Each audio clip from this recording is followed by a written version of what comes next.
And I hear senior pastors make statements that are malpractices in the preaching industry.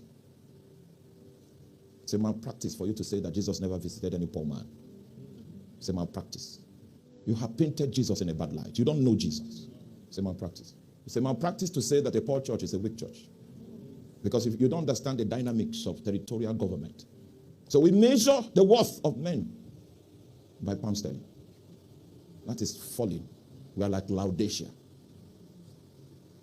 A church that has been blinded by the angel of commerce.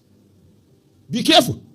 Because we have seen many senior ministers that speak out of success. He's not speaking out of his knowledge of Jesus.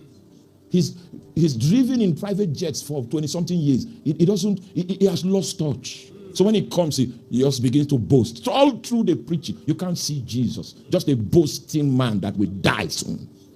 Immortal. Immortal.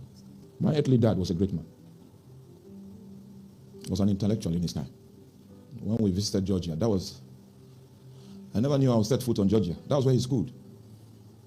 We come back home, first position, he will look at you and say, you got first.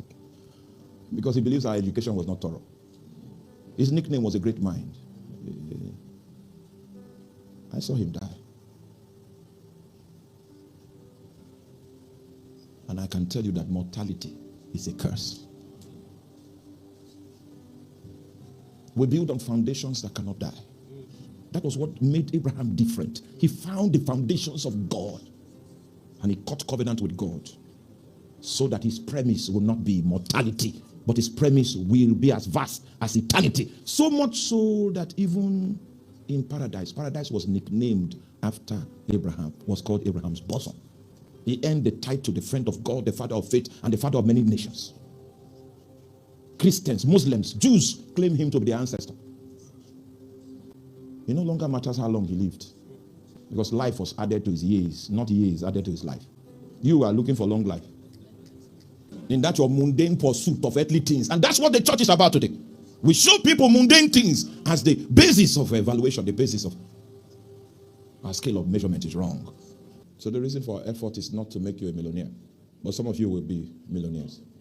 And just in case you become one of them, know that it's a call to stewardship. So you're also called to steward finances. You're called to steward your gifts. You're called to steward your talent. So the subject of stewardship is a broad subject. But the church of our day isolated finances because of the ability that comes with it. And then it is now looking like the goal of Christianity is to make millionaires.